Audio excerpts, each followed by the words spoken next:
Dave from boyinaband.com, and welcome to day 4 of the Boy in a Band 7-day song tutorial on dubstep. Yesterday, we added 2 snazzerific wobble-based synths for the chorus and verse of our track. Today, we're going to add in a catchy lead line and some extra bass notes that would be perfect just before the drops in the track. Okay, let's begin. So I'll just play you what we've got so far. Yeah, we've got that one wobble bass, and the other one, which is the more on-beat one, but let's work with the off-beat one, because that's more funky. Okay, so this lead line, right-click and create a combinator. Name it lead, and inside there, right-click, create an instance of Thor Polysonic Synthesizer. Right-click it, initialize the patch, and click the show programmer to open it up. We're going to have 3 oscillators making up our lead sound, 1 analog oscillator, the default, and 2 multi-oscillators. Now, all of them are going to be saw waves. If you just detune the 2 multi-oscillators a little bit, and take the octave of the lower one up an octave. And now that will mean that the analog oscillator is the kind of punchy forefront for our sound, and the multi-oscillators are going to provide the thickness of the sound, so it'll be quite a nice tone to the synth. So click the 2 and 3 buttons to send them through to the filter. Now let's add in some notes so we can actually hear what the synth sounds like. So I'll just do that now. Remember, it's W shortcut key for the pencil tool. And I'll magically make all the notes appear now with the wonders of video editing. Bing! Magic! So let's have a listen to the track with the lead line in there. And let's get to work making it sound a bit better. That's just our fun little lead line that's kind of catchy. Now turn the frequency down a little bit to about 3/8, and that just cuts off a bit of the high end, but turn the res up to about the same so it still has some presence. Okay, now to give it a bit more attack, turn the filter envelope, turn the decay down to about 552 milliseconds, it's cool. And turn the sustain up on the amp envelope to full, so it doesn't lose any volume. Okay, now, this is where a technique I've discovered recently comes in quite useful. I'll explain about that in a second. What we want to do is modulate 2 of the oscillator's pitches so it has a kind of subtle vibrato on the effect, which will make it even more fun sounding. So, hit the tempo sync and turn the rate up to 16ths on the LFO1, which we'll be using to modulate the pitch. And then, whereas usually I would make 2 separate sources and link it to 2 separate destinations, I just noticed that on the right here, you can have 1 source sent to 2 separate destinations, so it saves having to put in this extra source. That's one less thing to do. But yeah, let's do that now.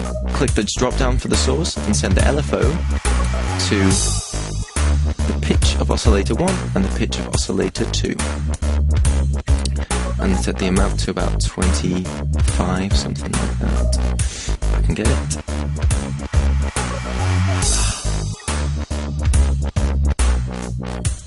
There we go. Come on, yeah. Alright, I'm so proud of me. Okay, so now that's our fun lead line with a bit of vibrato on it. Now we'll get to work on making the bass note hit. Right-click on the interface and create a combinator. Let's call it bass note. Now I've heard this effect on quite a few dubstep tunes. Chase and Status, for example, use it to good effect. It's just a kind of a single bass note just before things drop in, and it focuses the track, and it's really cool. So let's make that. Create Thor Polysonic Synthesizer. Yes, I love Thor. You could call me a Thor whore, I suppose. That wouldn't be very nice. Anyway, I'm going to use an analog sine wave. Click the drop down arrow and make 2 multi-oscillators. And they're going to be slightly detuned again, but take one of them an octave down this time, because it's a bass note. And hit the 2 and 3 to send it through. Now, let's put in some notes in the track here, just so we can hear it again. Okay, so I've put in our bass notes here, so let's have a listen to them. I've chosen some F-sharp notes. I chose that because the key is in G-sharp, and that means that the F-sharp leads nicely up to the G-sharp at the start of the bar.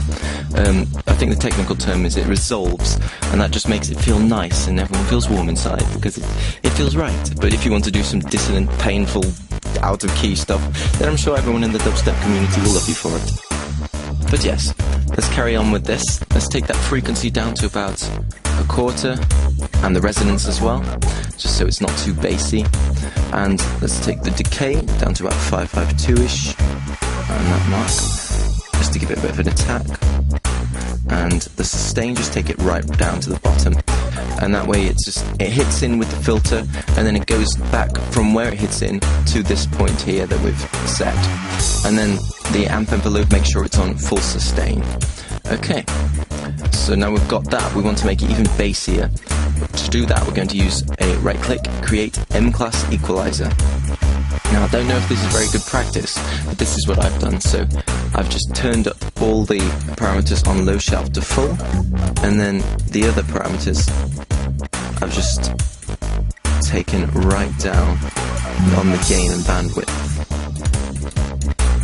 just so it's mostly the bass end that we've got. So maybe just to between the 65 and 1.2 kilohertz mark there is where it should cut off, and then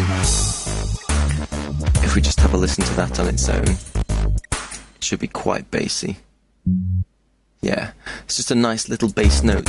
We can cut everything out and that can be on its own for just like 1 split second. It'll be quite a cool effect.